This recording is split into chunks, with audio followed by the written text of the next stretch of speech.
what principles do they need to write down to be successful in business? All right. One. All right, so the way I look at, business, right? Make it a pyramid, right? Make it a pyramid. Oh, they hate pyramids. All right, don't hate a pyramid because you're in one, right? Right. Do not hate pyramids because you're in one. If you got a boss and your boss got a boss and you at the bottom, you, my friend, are in a pyramid. Anyway. I just hope you ain't at the bottom of it, okay?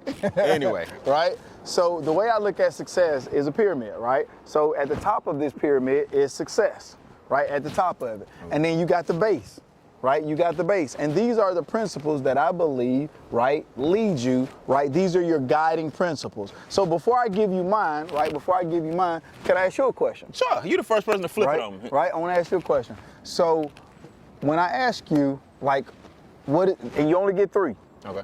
what does it take to be successful? What does it take to be successful? I get 3 things. Three. Just right. words. 3 words. Ambition, Okay?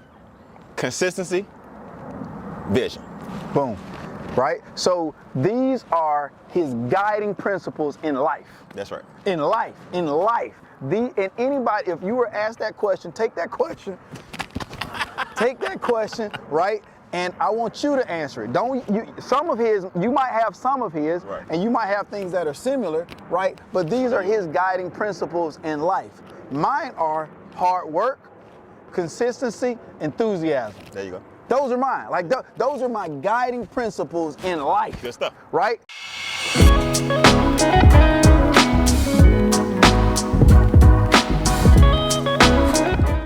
It's another great day to change lives, man. Welcome back to another episode of the Instincts Podcast. And today, I just made him a new nickname today, the superhero, right? Ernest Ross got off the four-wheeler, man, got off the ATV, looking like new money, man.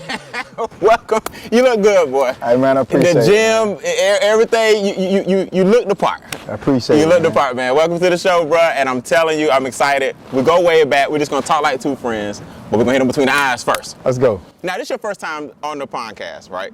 So we have to give you some the tough question. Okay. We want to inspire people. Our whole point is to inspire everybody watching. So we hit them between the eyes with, arguably, what's the most challenging thing in life so far that you've had to overcome, and then how'd you overcome it? So the most challenging thing that I had to overcome was getting on the podcast, right? That was the most Boy, challenging you had a thing, good right? life then, for sure. Right? Talk about how we got here, man. How do we finally get here before we talk about the question? Seriously, I talked to Bean when he was getting ready to launch the podcast, and he told me, he was like, Ross, I want to have you talk on it. I was like, all right, cool, because I'm for the people, right? We've always been for the for the people. And when I saw a couple of people on here, I was like, you know what? And I'm privileged enough to have a direct line to him, so I picked up the phone and called him, and I was like, man, I ain't been on the podcast yet, right? And so I invited myself, y'all. So I appreciate y'all. We're gonna have a great time today. I'm gonna talk to y'all about some things that I've overcome. Let's do it. And I'm grateful to be here, man. Well, I'm glad you invited yourself, man. Yeah, I didn't forget about you. I just think people don't know how sporadic it is when you have an outdoor podcast. But I'm glad you're here, man. Yeah. I'm glad you're here. You're gonna be a pleasure to talk to. So, other than getting here, in life, what'd you have to overcome? The biggest thing that stands out to you the most? So, what's really cool, and I'll say this on this podcast, right? Because I haven't even put this out to the world, but I'm actually in the process of writing a book right now. Okay, right? good. And it's just talking about like recovering from different things that that actually don't come true, because we've all had dreams, we've all had things that we want to accomplish, and they don't always come true. So I think that the hardest thing for anybody to overcome is the grandiose dream that you had as a child that you literally worked toward your entire existence to watch it not come true and then have to figure out what comes next. That's good, bro. Now, I ain't gonna lie to you. I had a lot of people on here. Nobody hit me with that one. To figure out what Nobody hit me comes with that next. one, 'cause we all got that one. Yeah, I'm telling you, man, Absolutely. like seriously. And so I think we all share that commonality, and some people do make it, some people don't. But then whatever your dream was, you got to overcome it, because you've got people that depend on you, need you, people that aren't even created. So you know, my dream, my goal was, you know, to become a professional athlete, you know, like most young black kids, you know, black young men. And it wasn't athletics, it wasn't athleticism, it wasn't ability. It's just sometimes the cards don't play out in your favor. Absolutely. You know? And it's a number game, too. It's a numbers game, Yep. right? And, you know, there's decisions that go on along the way. Why some don't make it, and you know I happen to be one of those ones that didn't make it. I had an opportunity to play professional football, like to actually get paid to play, but I never saw the type of finances that I wanted to see. And so along that path, man, I broke my ankle. Along that path, I didn't get drafted. Along that path, I started dabbling with drugs, and just a lot of heinous things that to be honest with you guys, you wouldn't be proud to tell somebody, the things that happen along the way.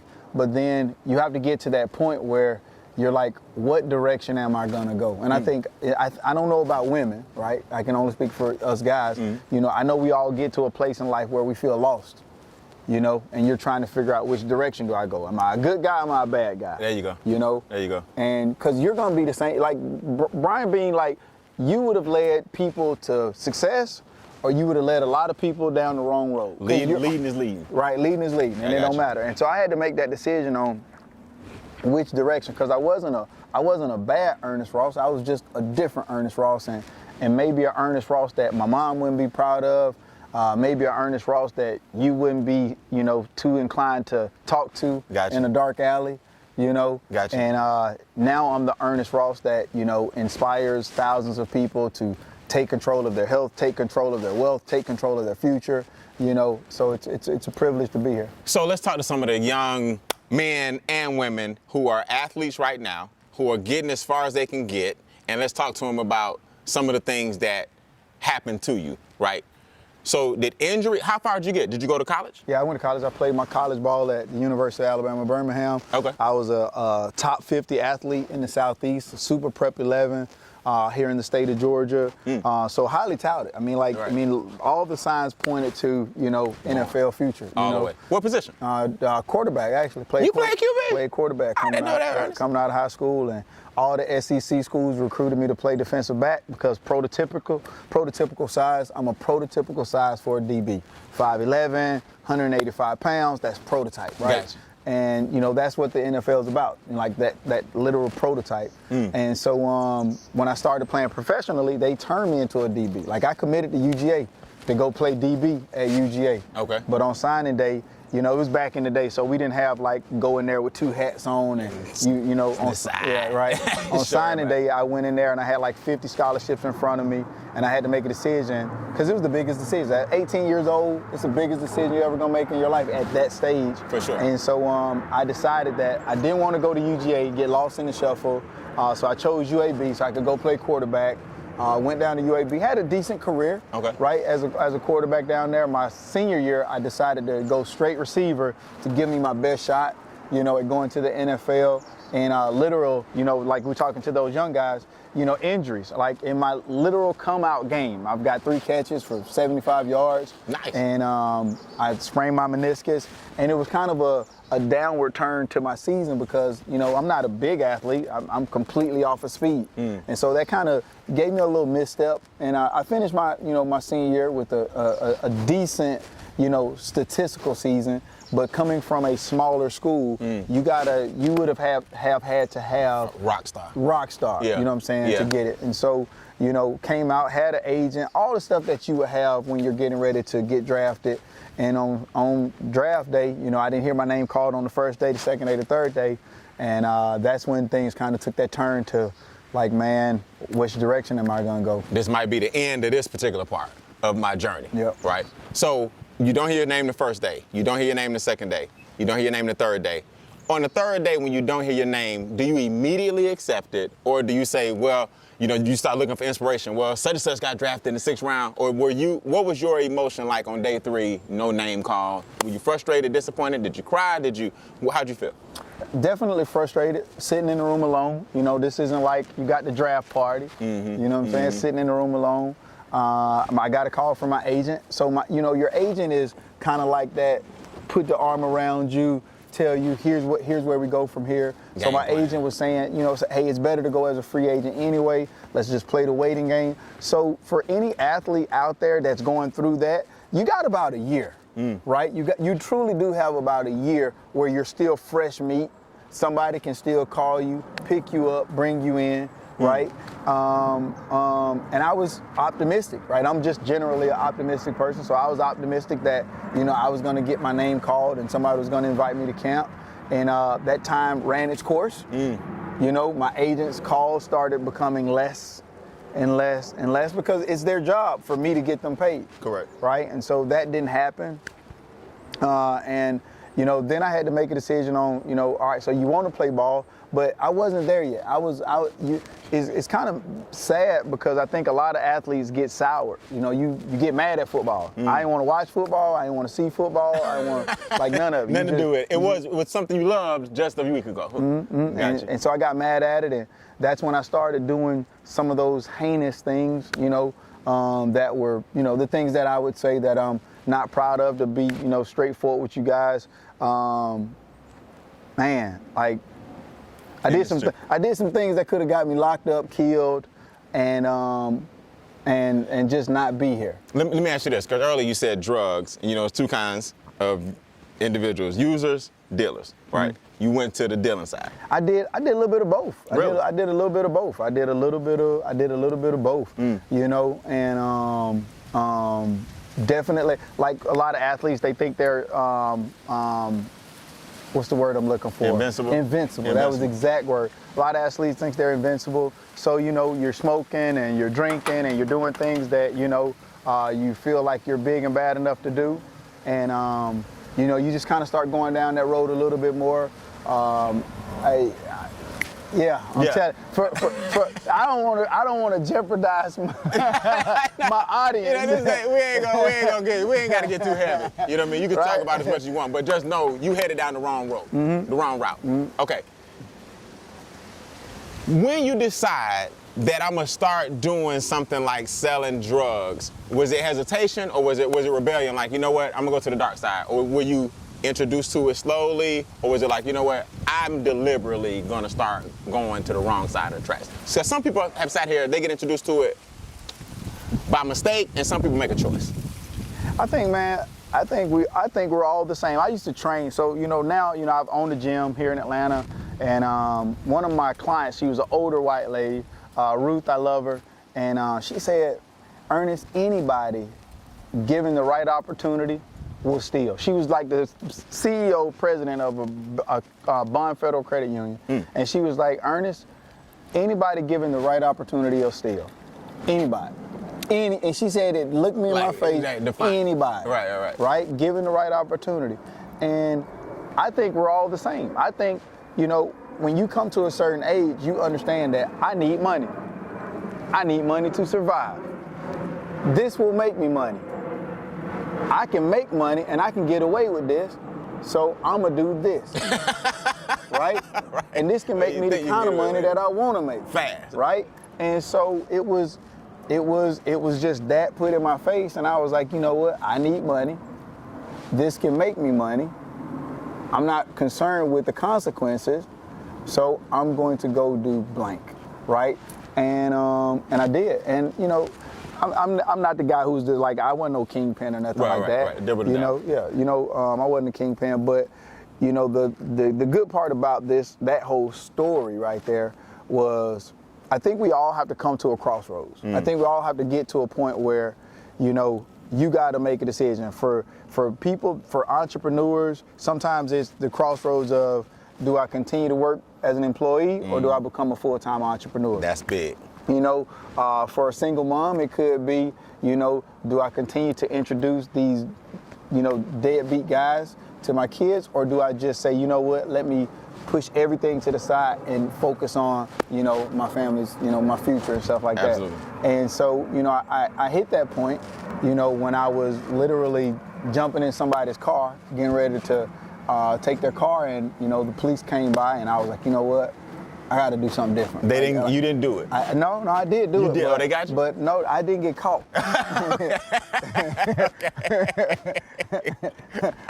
Right. I want to make sure.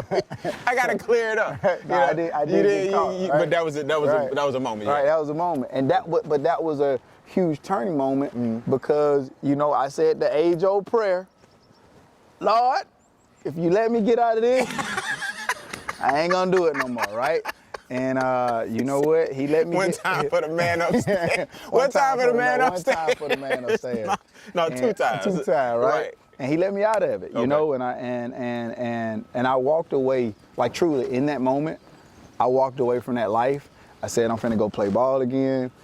There was a small team in Birmingham called the Birmingham Steel Dogs. It's an Arena 2 team down there. Okay. All right, shout out to Bobby Humphrey. And he was the head coach of that team. And literally, I went out there, and you need people to hold you accountable. Yes. And when I went out there, he was like, son, you high? And I was like, nope. Watch out. Gotcha. I had to do it. It was a spider, y'all. It was a spider, y'all. I'm telling you, it was a big old spider, and it's still on him. I'm telling you, it's behind your seat right there. Hey, listen, hey, listen, I believe life, look, you come look at the spider, and I want you to tell me if you want that spider on you. Right there. No, I don't. But look. Wait. Editor, don't edit this. You didn't get him. No, you didn't. I got him. Hey, don't edit this. It ain't that he saved me. It's how he slapped the hell out of me. hey, I'm into the story, and I'm like, I thought you was trying to dap me up. Fam, I did not want that lump to get on the For side. those who don't know, he's strong as an ox. You can't tell with all this. We're gonna talk about the gym in a second. He smacked the hell out of me. Almost, yeah, it's twisted. The wind blew it. Boy, I ain't never had nobody just slap me on live TV. That was some. Keep my wife's name out your mouth. Keep my wife's ain't glowing. Is name. he glowing? No, He not sweating like me. You really are, but I just want to. Oh, take some time. Oh man, that was you backhanded me on that one. Man, I'm talking about accurately. I ain't been hit like that in a while. hey man, I want to keep my boy safe. He said, hold on. I'm telling you, it's life over limb. Hey, most people be like, hold on, let me, no, most people do like this, hey, B. That joint, hey, it was moving fast. Hey, that mug was moving like this for a minute, then it started doing like that. I was like, there's no time. hey, to the crew, editor, keep that in, keep all this. Keep all this. There's no time. Don't cut this at all. I want this on the show. That's hilarious. Okay, so where were we before I got slapped? I'm playing. You playing in Alabama. Shout out to the coach. Okay, And- so they gave you a chance. And gave me a chance. And he said, son, you high? And I was like, nah, I'm not high. But my dad's eyes is real red, mine are too. And so He thought you was high? Yeah, thought I was high. Okay. Thought I came out to practice high. Okay. And so the cool part about this league, and this kind of leads into like who Ernest Ross is as a person, right? All these times of overcoming, right? All these times of overcoming. I decided I was gonna play ball again. I went out there for the team. This league, it's $250 a game, and you only make $50 if you win. Oh, wow. Right? Right? You only make $50 if you win. So you guaranteed $250 to play. you guarantee 200. 200. Oh, got you. To play a 200. game. And if you win, 250. You get 50, not 250. You get an extra 50, 50. right? You get an extra 50, right? Yeah, this is like this is that, right? And you still got to make the team and all this kind of stuff. And so, but I wanted to play ball, right? I wanted to play ball. I wanted to continue down that path. That journey. I understand. Right? I I understand. wanted to continue down that. And I'm not laughing at them. No, I'm laughing at how you say it. Listen, it is completely funny. 200 plus 50. And I say it like that so I can get that laugh because The passion. because that's the truth of the moment, and that's what people don't really realize. Like, I wasn't playing for how much money I was gonna make. I was playing for where I was going, right? And so when you talking to these young entrepreneurs got to realize you're not working for the income you make right now. You're working for the outcome. There you go. Oh man. So you got to understand that, like, right then in that moment. Absolutely. Because most people quit because of the income. They focus completely on the income. Income is not where they wanted to be. Income is not where they wanted to be. Income is not where they wanted to be. So they give up on the outcome. Absolutely. People like us, we completely focus on the outcome. outcome, that's right. We completely focus on, and we know that the outcome is gonna come because we gonna keep going until it does. Absolutely. That's just how we operate, right? I love it. And so started playing, and I was a step above, above all the athletes in that league. And so my very first game, again, overcoming adversity, my very first game, I reach out for a pass, and I catch the pass, and I get pushed up against the wall because it's arena, and I break my leg, compound, poof, it just explodes. Oh, come on, Like Dak Prescott, like freaking Paul George. The It's just- major one? The major one. It's just everything. Mangled. Every bone in my ankle is broken. It's just skin and sock holding my ankle on. And I had emergency surgery in Louisiana. That was the game one? Yeah, first game. I still got a titanium rod going down my leg. Got a plate, got some screws. And I had a great surgery. I praise be to God. You know what I'm Again? saying? Praise be to God. Had a great surgery. I don't feel humidity and all that kind of stuff. And so when I came back, right, shouts out to Steve Umberger. You have people that take care of you. You have people that look out for you. You have people that start, pouring into you. And so I never went back to my house. Steve Umberger literally gave me $1,000, and that was a lot of money at that time. Got me a nanny, right? Really? Put me in his house. Have to take care of yourself. Right? Yep. And that was crazy because that kind of, now this is my first experience being with a millionaire. Yeah. Under millionaire mentorship. There you go. That was my first time getting an Seeing it. opportunity to see that, right? And so he started doing things different. He started putting books in my hands, right? He put the book, The Millionaire Next Door, in my hand. Absolutely. I was able to read that book, and I wasn't an avid reader, but that book was really influential in my life, because it just taught me some basic principles. That's right. Right? Basic principles. One, you ain't got to live hood rich. Because there's a lot of people that, they fighting with the Joneses, trying to keep up, and they end up going broke when there's people that make less money than them that live a wealthier life. That's right. Let me ask you this real quick before you go forward. After the ankle injury and how bad it was mangled, you got to know at this point, God shot you to the millionaire for the plan you on now. At this point, do you feel like that? Or at that point, did you know then, you know what? He got another plan for me because this is over. It wasn't over. I still didn't believe. It was just, what's crazy? It was just a part of the path. It was just a part of the path. And so it took me a year, football-wise, Correct. to get back to the athlete that I was. I'm a single leg jumper, so until I could dunk off of the same leg, then I felt like I was back. So I got back. I did a year of strength and conditioning with my university, right? That's what got me into training, right? Created my own training style. Always been creative. And so I came back, ran 4.35 in the 40. That's really, really fast. Fastest 40 I ever ran. And then Detroit heard about my 4.35. And this is an Arena 1 team up in Detroit, right? They've got salary caps. You make really good money per game. So you go from $250 a game to my first contract was like for $2,700. So now I'm making $2,700 a game. That's different. Right? That's different. 10 times. And this league is owned by the NFL. So now you it's got a direct line. Now I got a direct line There you go. to where I'm going, Okay, right? A good. direct line.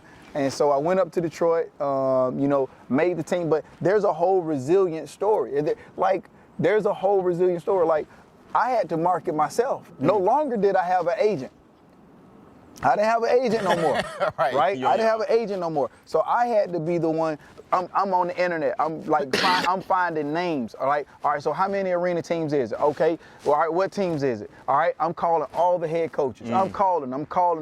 See, when you want something done, you want it done. You will not let anything get in your way until it is done. Correct. And ain't nobody gotta help you. Ain't nobody gotta support you, because when you want it, you want it. Correct. Right? Correct. And so I literally negotiated my own contract. I put myself on, right, to this team, got the call, they flew me up, I went to a workout, I squatted up, I made the team, and so now I'm on my path, right? I'm on Arena that One. football path, Arena 1, right? Back again. And so, I played for Detroit my rookie season, 03. My next year was with Carolina, and that's when I got a private invite to the Falcons camp. Okay. Right? Got a Okay. private invite to the Falcons camp. And so things were looking up, right? Things were looking up. You know, Billy White Shoes Johnson, shout out to Billy White Shoes Johnson, gave me a call, and I got invited to, like, you know, like every Tuesday they do workouts, right? When somebody gets hurt that Sunday, they do workouts for the athletes that they're gonna bring in. And for whatever reason, that year here at the Falcons, linemen got hurt. Every week a lineman got hurt. No DBs got hurt. So you- no D. God dang it. That would have been your shot. That would, and so I started, you know, I'm aging, right? And so I start feeling like that window is closing, right? That window, that football window is closing. And so, you know, I would tell anybody too, like once I stop aspiring, right, to play in the NFL, right? Once I stopped aspiring to play in the NFL and I said, you know what? I'm gonna just be the best AFL player I can be. That's when people don't realize the power in words, right? They don't realize the power in words. And once I stopped aspiring to be in the NFL, man, it was like, I'm gonna be the best AFL player I could be. It changes how you work. Absolutely. It changes the energy that you put in, so the outcome gonna be different too, right? Right. And so my last year was with Tampa, and that's when I really started saying, all right, so what am I gonna do? Like, and I'm not old, but I was 28, and so in athlete years, you know what I'm saying? Like that's rounding out. Yeah, you starting to get there. Yeah. And so I was like, you know, what am I gonna do? And so that's when I decided, all right, I'm gonna hang it up. I'm gonna go, you know, work for the state of Georgia. I did like an outdoor therapeutic program working with these kids while at the same time training, because that was one of the things that I did in my off season. And man, it was an invaluable learning lesson. But all in all, the principles that got me to where I'm at, right? Millions of dollars earned as an entrepreneur. The principles that got me here are the same principles that made me pick up the phone and call every team, right? It's the same principles that made me say, you know what?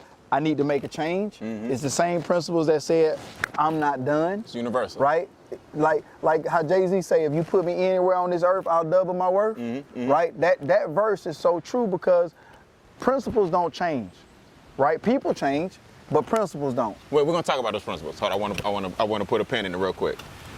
When I met you, Is this mine right here? Yeah, that's you. Yeah, man. We take care of your instinct podcast, Appreciate it, man. Say, put the top on. Make sure you don't put that top on. Okay. Press it real hard. Yeah, make sure you don't have a slap moment. All right. And before we talk about those principles, when I met you, you were on Times Square's billboard. You remember that? I remember I know you remember that. I was like, check him out. And I don't know how They don't really hard. understand. They don't really understand what you just said. So I'm gonna make sure y'all understand what he just said. My picture was in Times Square. was in Times Square. Advertisement was put out because at the time you were the top producer in a company, and you were the face of the company. And I want to talk about how we got there, but it just hit me that I remember how awesome that was to see a young man in Times Square. Only brother I saw before that was Diddy. Diddy was up there like this one time and had his Times Square. I think Sean John was promoting. So first of all, I still remember that. It's amazing how the principles that you about to talk about can get you to a point where you're being recognized in the middle of Times Square. I don't know how much an ad like that costs, but you was up there. Yeah. And I salute you still to this day for that. Now let's talk about those principles that make you that successful. That was a result of network marketing, correct? But entrepreneurship, period, and we're gonna talk about the gym. We got a lot to talk about. What principles, if we could list them and help some people, if they had a pen and a piece of paper, what principles do they need to write down to be successful in business? All right. One. All right, so the way I look at, business, right? Make it a pyramid, right? Make it a pyramid. Oh, they hate pyramids. All right, don't hate a pyramid because you're in one, right? Do not hate pyramids hate the pyramid. because you're in one. If you got a boss and your boss got a boss and you at the bottom, you, my friend, are in a pyramid. Anyway. I just hope you ain't at the bottom of it, okay? Anyway. Right? So the way I look at success is a pyramid, right? So at the top of this pyramid is success, right? At the top of it. And then you got the base, right? You got the base. And these are the principles that I believe, right, lead you, right? These are your guiding principles. So before I give you mine, right, can I ask you a question? Sure, you're the first person to flip Right? it on me. Right? I want to ask you a question. So when I ask you, like, and you only get 3. Okay. What does it take to be successful? What does it take to be successful? I get 3 things. Three. Just words. 3 words. Ambition, Okay. consistency, vision. Boom. Right? So these are his guiding principles in life. That's right. In life. And anybody, if you were asked that question, take that question. Take that question, right? And I want you to answer it. You might have some of his, Right. and you might have things that are similar, right? But these are his guiding principles in life. Mine are hard work, consistency, enthusiasm. There you go. Those are mine. Like those are my guiding principles in life. Good stuff. Right? And it don't matter if you put me and him anywhere. We're gonna roll with those. Man, we gonna win. It don't matter where you, boy, we'll get excited. Boy, You gotta go under. you know what I'm saying? Like, if you put us anywhere, we gonna win because of those guiding principles that he have and the guiding principles that I have. Yes, sir. And it don't matter what it is. Cupcake selling, freaking water selling, whatever it is, we going to win because of that. Hard work, consistency, enthusiasm. And you see, he said consistency too. That was universal. Right? Yeah. He said consistency too. One of hard work. Give me your 3 again. Vision, Vision. consistency, ambition. Ambition. So what ambition is like hard work, right? You got to be ambitious. You Yep. got to be vigorous. Like you got to have that, Yeah, right? yep. So the similarities in the words are there. The words might be different, but the similarities So are there. they're definitely synonymous. You know? Because these principles are universal. So if anything, those watching, you got to go ahead and write down what 3 things yours. What yours are. You know what I mean? What are yours? What do you stand on? What can you be consistent at? And what do you stand on? What are your pillars to get what it is that you want? You know what I mean? So obviously, you're an athlete. Obviously, I opened up the show and told everybody you definitely look the part, man. You look great. What does a day look like for Ernest? Before we get into how you opened up your gym, what does a day look like for you? Do you wake up early and work out? Do you eat breakfast? Do you believe in break fast? What does a day look like for you in the fitness world? So the day is I'm gonna give y'all this one. I don't like to give all my jewels out, right? I don't like to give all my, but because I'm with Bean. Let me get one, Red. Because I'm with Bean. The water tends to do something. Because I'm with Bean, I'm gonna give y'all the jewels today, all right? The water does So something. I teach people all the time. This is CC, consistency compounds, right? Consistency compounds. Okay. All right. And the second one is DD, daily deposits. Daily deposits. So when you think about things in a simplistic term, right? You got to have daily deposits so your consistency compounds, right? That's how you get anywhere, and it does because it's not numerical. It's not like 1, 2, 3, 4, 5. It's always going to be 1, 2, 4, 8, 16, 32. That's how it is, right? With those daily deposits. So every single day, I'm gonna work out every day.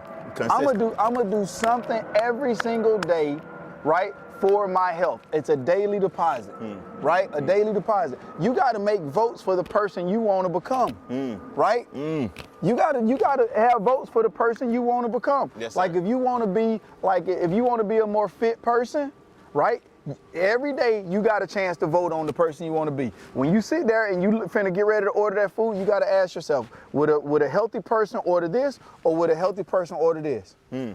If you order the wrong thing, you just voted for the other person. Right?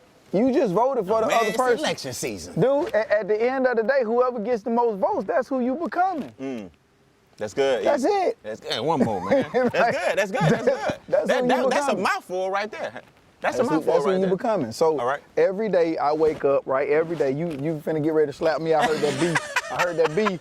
Listen, he about to get. Hold on, E. I might go clean and do You the got something wall. right there, E. Yeah. No, you good. You good. I ain't gonna let that happen to you. Right. But no, that's good, man. You voting for the other person. If you going, if you're anti the person you becoming, then you putting in more ballots for the person that you don't want to become. And That's you dope. voted for it. And you voted for this person. Right. So don't be surprised when you get the outcome. Don't be surprised. I love it, man. So, let me pivot real quick. Work-life balance. You married? Got a daughter, right? Got two boys, 21, 20, and my daughter's 12. Okay, I thought about your daughter. Okay, yeah, you got 2 boys as well. So you married, you got 3 children. E, what about the person that feels like, how do you get it all in? How do you work a job? How do you stay a great husband, a great father, work out, own a business? What about the person that say my plate is full? How do you do it? I hate to interrupt, but we gotta take a break. I gotta pay some bills. This segment was sponsored by the Instincts Training Series. Do you guys know you are the highest form of intelligence watching this video? That means you're a human being. Well, God created other animals as well. There are millions of other species, and I teach you how to tap into your instincts by using what God gave them and their survival mechanisms so you can reach your full potential. Do me a big favor. Visit briannbean.com. That's briannbean.com for a glimpse and a free keynote into our Instincts Training Series, and I'll see you guys on the other side. Now enjoy the rest of the episode. It's funny when I process that information. Like for most people that start talking about, I need to find balance, you're looking for an excuse. I'm just gonna be straight with you, right? For that person, you start, I need to find, you're looking for an excuse. Go on and make your excuse up. Yeah. Go on and make your excuse up of why you not gonna get X, Y, Z done, right?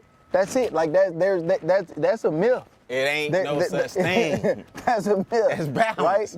Right? In order for you to change your life, you're gonna have to get out of balance. That's right. Or you can stay the same and stay right where you at. That's it. And be well balanced. Like that's it. Right. Like that's it. Right. Like you're not gonna make millions of dollars, you know what I'm saying, and be balanced. Yep. It's just not gonna happen. Yep. And there might be, every now and then, there's an outlier. Every now and then there's somebody who can, have balance and juggle all of it, right? And everybody happy with them. But I can promise you, most people Yeah. are gonna have to get out of balance for a set time period, right? For a set time period, Right. in order to create some level of a win. Let me step on a quick pinky toe. E, this is what people don't understand. Most people are unbalanced trying to be balanced. In other words, you're unbalanced financially. So while you're looking for this balance, Watch your feet. That's right now. I'm gonna step on it for a minute. Watch your feet. You already unbalanced. You unbalanced in the financial department because you can't do the things you want to do. Most of the times you don't have the freedom that you deserve. You can't travel the world like you want to travel. You can't do it in the class that you want to do it in. You can't have the fashion that you desire, or the house that you desire, or the car that you desire, or the investment account that you desire, or the trust fund that you desire. Your kids don't have the education they desire. So you already unbalanced. It's just that you have tricked yourself into believing that the financial aspect is one that you don't have to get balanced in. I'm sorry. I'm sitting here processing everything he's saying right now, and I'm just thinking to myself, because I tell people, like, if somebody walked up to you, right, not you personally, but the audience, if somebody walked up to you and said, you look like your decisions, Whew. are you gonna be offended, or are you gonna take that as a compliment? Because the way that you receive that, the way that You look like your decisions. you hear me? Like, the way that you receive that tells me everything about you. You look like your Right? decisions? Right? If somebody told me that I look like my decisions, I'm gonna be like, you're damn right. Thank you so much.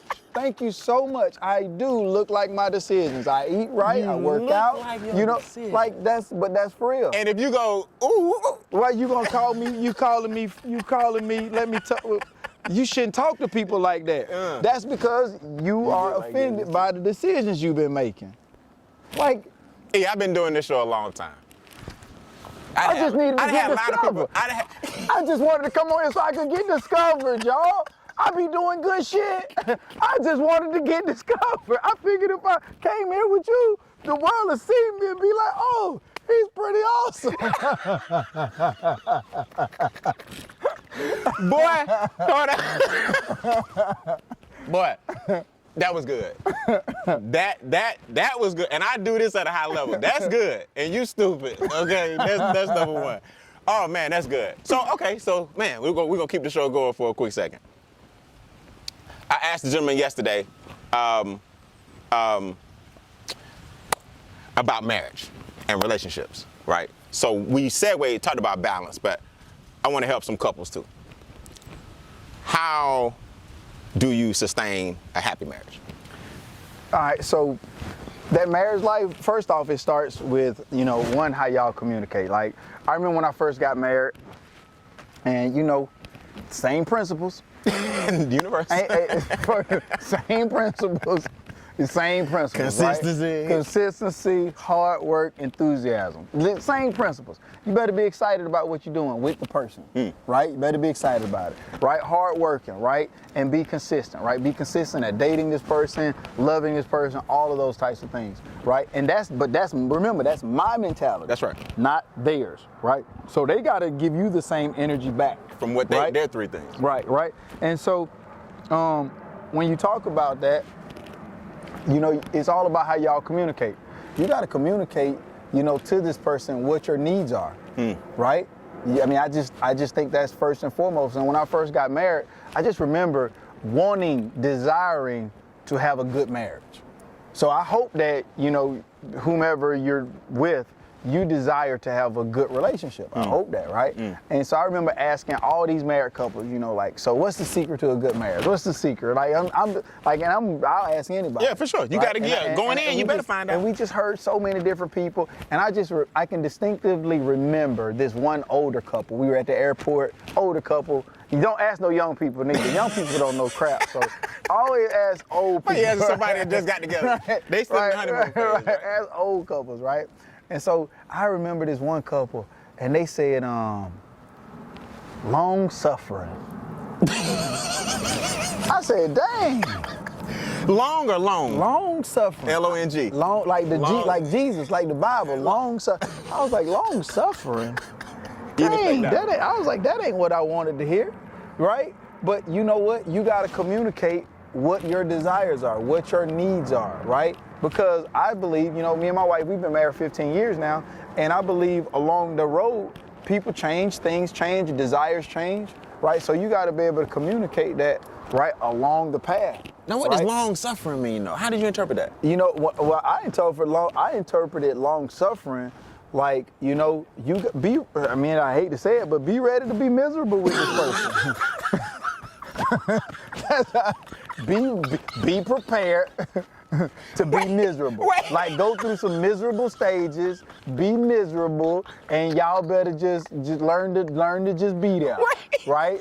Just learn to be there. That's how I interpret it. Wait. I didn't take it as a great Was it thing. good? Okay, so it wasn't good advice. They let you know that there's gonna be some miserable times. Hey, listen, what is the role of a leader? Long to prepare suffering? the troops. Right? That man said long, and his wife didn't bat an eye. She was right. She ain't bat an eye. I was like, I wonder what hell they done went through.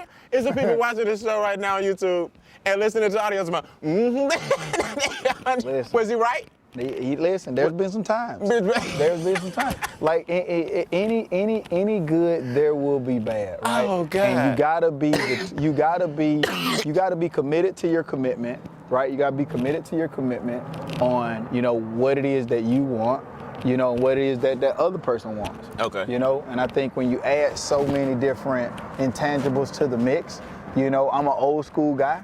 Right, so I believe in paying bills. Right. I think these are things that, and every household is different. So before you get married, I would encourage you, talk about what your beliefs are. Right. Talk about, like, if this happens, what would you do? Mm-hmm. Right. Talk about, do you want somebody to be 50-50 on the bills? Do you want somebody to pay all the bills? What happens if a child gets sick? Like, you want to talk. I heard this the other day.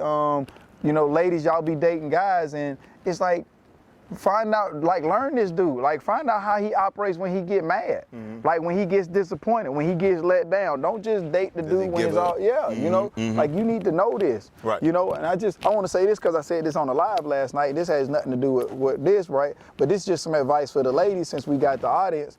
Like, ladies, for you single ladies out there, raising these young men, like, some of y'all ladies are raising young men that you wouldn't date. Right?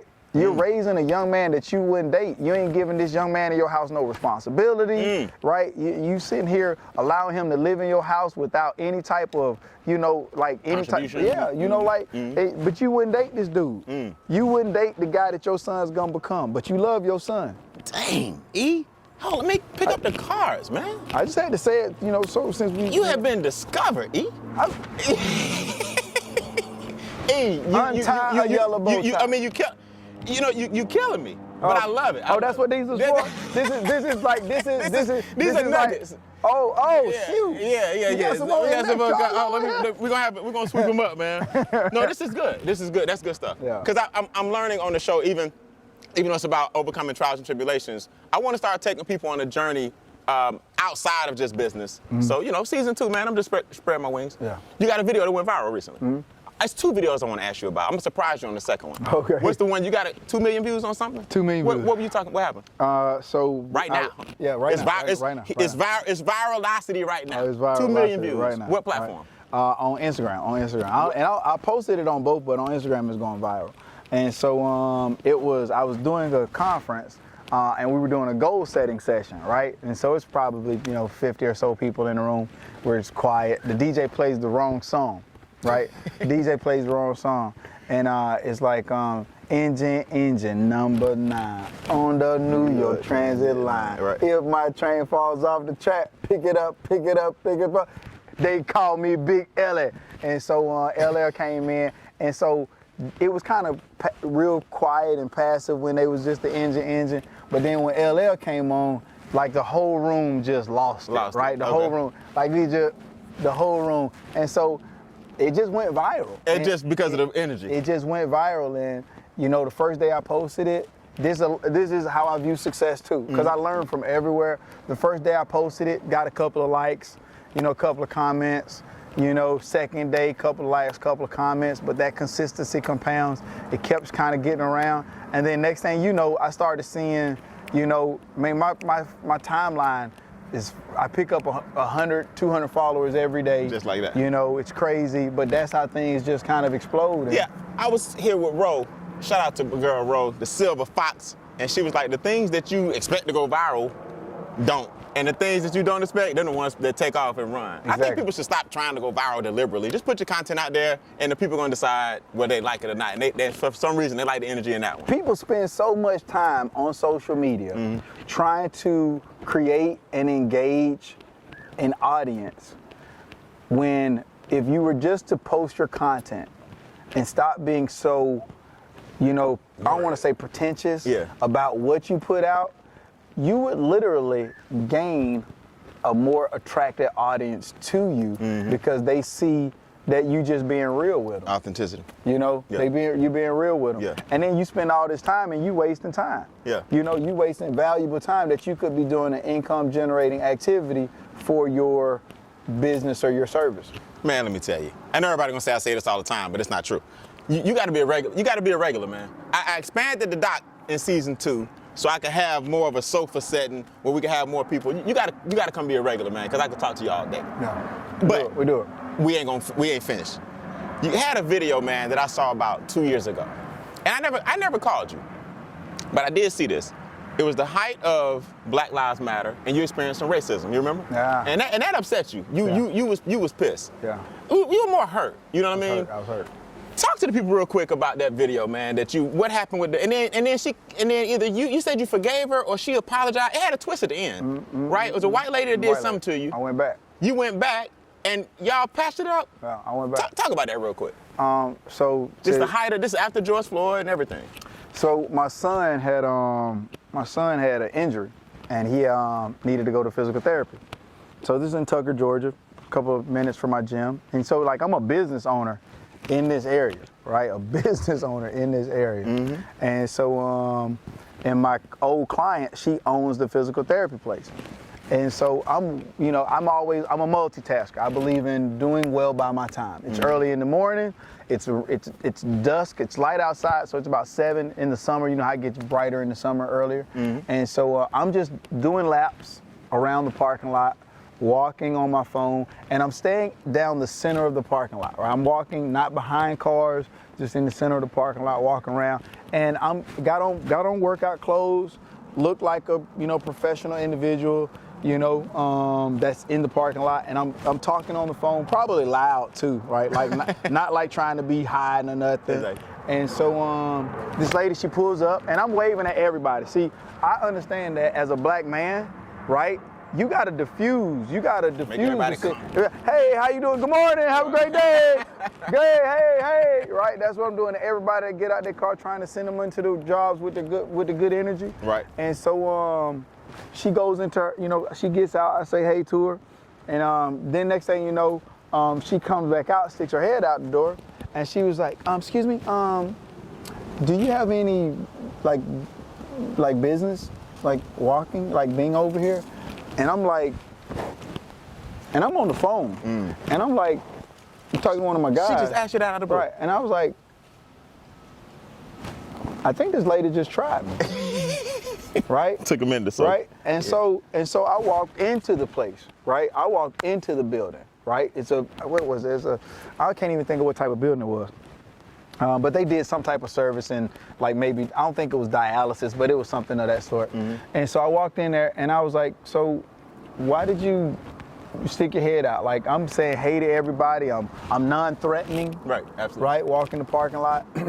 And why did you stick your head? Because, we've had some troubles. And I was like, did I look like I was threatening? Did I look like I was sneaking behind cars? Or did I look like I was doing something like suspicious? Like, she's like, no, but I was like, all right. And so I went over to where my son was at, and I talked to the owner over there. Her name's Becky. And so, what she did didn't affect me, right? Like, and I'll talk to these guys. What she did didn't affect me. I'm okay with her saying what she said to me. But what it did do was it made me think about all these young black boys, right? Like all these young, and I got sense. I got sense, and I don't even look threatening. But what about these young black boys that they got their hair dreaded up, right? And they might have a hoodie on, and they might not be as polished as I am, or maybe even have the temperament that I do to deal with the bullshit that somebody might bring to you. You know what I'm saying? And you might pop off, and then this whole situation turns into something else, right? I believe our black kids, our black young men should be able to get upset and be able to come home, because that situation could have got real bad had she just called the police. Hey, there's a stranger walking in our parking lot and I don't know what to do. Like, you know what I'm saying? And if they would have pulled up and the wrong people would have pulled up, right? That wrong energy. And I got my phone in my pocket and I pulled my phone. I'm like, hey, if there's anything, because I'm the guy, I just want to get home. Like, I just want to get home, right? But it brought me to tears, right? I went live on social media. I remember that. Right? I saw it. Yeah. And it brought me. He really upset. I'm telling you, it brought me to tears. Not thinking about me, but thinking about, man, these little black boys, they don't stand a chance. Not if I'm a threat, right? If I'm a threat, man, these boys do not stand a chance if something like that were to happen. And so that hurt me. And so you ended up going back? I ended up going back. And I processed that. I processed that with that lady, right? Because all in all, I mean, I understand that you're saying that, there was a guy walking around the building. This was one of the things that she said, there was a guy walking around the building with a knife, right? That she said. But I was like, was I walking around the building? There's no excuse that she could have given me to justify you know what I'm saying? What she did. So we processed it, we talked. That's a great point though, man. That's a great point. You're a professional, you own a business in the complex, you polish, you waving, and you still get somewhat accosted or accused of being black, and somebody else, that's a great point, not as polished, don't really have any business over there, but has all the business in the world over there. Police called, it can be a powder keg just like that. Explosive situation. And I like how you were vulnerable on social media. I like how you took a stance to show some people that this can happen any day now. And I never called you, but I did see it, and it's just cool that we're able to talk about it now because I think people can learn from that. Yeah. Before we go, 2 more questions. And then we're gonna promote where you at, what you're doing. Where's your gym first? Let everybody know. So here goes the funny part. So January of this year, shut down my gym. So I'll tell you, like, I've been speaking it into existence. Let's go. Right? I've been speaking in the next 5 years, I may not have a brick and mortar location.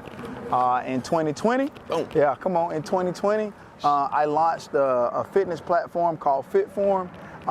My goal is for that to become the world's largest online gym. Nice. Right? It's where trainers can rent space out just like you do in a regular gym. It protects your content, messaging with your clients, all of that, black owned, and gives you an opportunity to touch your clients because I believe that every trainer needs an online presence. That's what programming right? presence. Yeah, you need that part. Like the whole come see me in person. If people are not geographically compatible with you, You can't scale. you can't scale. You can't scale. Absolutely. So speaking of black men, Bill Cosby, legacy tarnish. R. Kelly, legacy over. R. Kelly, yes. Bill Cosby, no. Michael Jackson, legacy tarnish. Michael Jackson, no. Bill Cosby, no. R. Kelly, yes. Now, what's funny, you're the first person to actually separate the three. And I've been waiting on somebody to do that. My question is normally, is there a plot against the black man to tear down our legacy, or are we just finding out that our heroes are flawed? You got 2 and 1. I 100% heroes are flawed. Absolutely. 100%. Absolutely. Like me and you sit up here and we're flawed. Absolutely. Right? And we're somebody's hero. Absolutely. You know what I'm saying? So absolutely heroes are flawed. Do I think that there's someone out looking to tear down the black man? I honestly think that we do a good enough job of tearing down ourselves, right? Versus just having to say there's somebody else out there Fix trying that. to Nah, that didn't go far. tarnish, you know what I'm saying? Right. Like tarnish who we are. Right. Fix that first. Yeah. That's where we always got to start with us before we start pointing the finger at this is what they trying to do to us, right? We got to fix that for ourselves. R. Kelly, just ignorance. I mean, like I don't even get it. Can't even right? excuse. I don't get it, and I think everybody involved in that situation should be serving time. Everybody. Those who enabled it, those who knew. The parents included, right? They hoard their kids out for X amount of dollars, and now they want to turn and say that this is the case. No, listen. Anybody that love their kids and not willing to hoard their kids out, if R. Kelly would have had their child, everybody in that whole facility would have died. You lying. Because you would have went in there like, my child is coming with me, and if you get in my way, You gone. That's right. period. That's like right. that's just the facts of the matter. Right. Right. That's just the facts of the matter. So he wasn't dealing with the right parents. Those parents had given their kids away. Yeah. Bill Cosby. I find it hard to believe, right? I find it hard to believe, just not saying that the stories aren't true. I just find it hard to believe that you want to come back this many years later, right, and say that this is what he did to me, right? This is what he did to me. I just find it hard to believe that this many years later, that now you want to come out and say these types of things, right? You say, I'm all for it. Say it then. Yeah. Don't wait. Say it now. Yeah. Like if this happened, say it now, right? Michael Jackson. Man, we always knew Michael was weird. You think we just excused it? We knew Mike was weird. We knew he was weird. Yeah. It's kind of like Prince. Like, I ain't never thought Prince was gay. Yeah. He the only man that I knew to wear his butt out, a fluffer shirt, And you said he and Prince is Prince. Right. Right. I understand. I just feel like I want to throw that out there. When you first made your first $1 million, what's the first thing you blew your money on? That you was like, what was I thinking? So I was pretty decent my first meal. I probably gave away too much. Probably gave away too much. Definitely say that. My first meal though, man, I bought my first $100,000 car, and I'm not mad about that at all. I'm not mad about buying my first $100,000 car. You can't always starve your desires. Yeah. Sometimes you gotta feed your desires. You know what I mean? Get out your system. You're young, you're making money. Get that out your system. So when you get older, you make this third and fourth million. You got that out your system. You got it out your system. I don't necessarily agree. I don't believe in blowing money, but I think sometimes you got to get your desires out. Put a huge down payment on my house. Right? That was probably the smartest thing that I did, because now in 7 years my house is paid off, so I got $1 million house paid off. There you go. Real cool. You learn about money. Just give y'all a lesson. I've made multiple millions, number of millions now, and I don't have a $100,000 car. I don't owe nobody no money. That's it. And I got one car. I bought my wife's car outright. She has a really nice car, and I drive an F-150. It's a 2007 F-150. That's it. And it's paid for. I taught my boys how to drive in it, so just imagine all the scratches that's on it. My rear view mirror, my side view mirror got tape on it, you know what I'm saying? Because one of my boys was backing out and then damn near ripped the freaking side rear mirror off of it. And I have zero desire, right? I mean, there's things that I want, right? But there's a power, right? There's a power in knowing that you can go get something and not having to go get it, right? There's a power in that, you know what I'm saying? And I hope that everybody one day gets an opportunity to truly experience that type of autonomy. Yeah. You know what I'm saying? For sure. Where you can do whatever it is you want financially, you can go wherever it is you want, you got all the time freedom you want, and you still choose discipline over desire. You know what I'm saying? Over desire. Man, let me tell you. This is one of those interviews I didn't know I needed. Glad you called me, man. I'm glad you called me. Question, I'm glad. My boy. Before we go, this Instincts podcast, right? So I got to give everybody a tip, then you tell me the final question.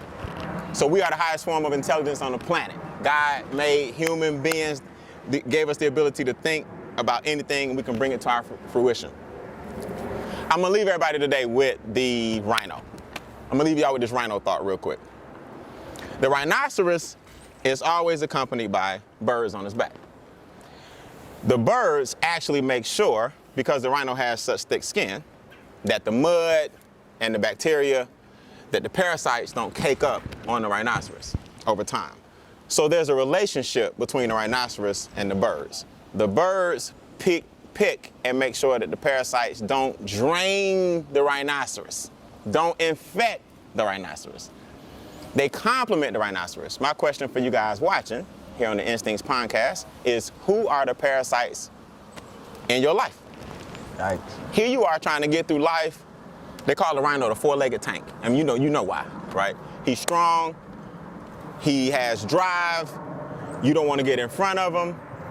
He sees something, he's going after it. But every now and then, even he needs some help getting rid of the parasites. Not only who are the parasites in your life, but who are the birds that are on your back that you actually need to be encouraging to keep supporting you, stay on top of you. Who are the parasites? Who are the birds? Who are the leeches in your life? And who are your accomplices? Just my tip for the Instincts podcast. What animal do you relate to the most before you go, and why? Man, that was when you asked that question, right? When you asked that question the other day, like, what animal? It was a hard one. I mean, it's not like, that's not like an easy, answer, because you think about, you think about all the different things that, come to the table. So I'm definitely a predator, right? Definitely a predator.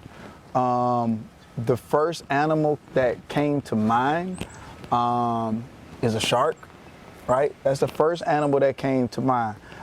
Because what a lot of people don't realize is sharks are flexible, right? Sharks are flexible. Sharks really don't even have bones, right? They just got cartilage, right? And so they're really, really flexible in how they move. They go after one thing. They're single-minded, right? They're single-minded. I'm very much so a single-minded person. Absolutely.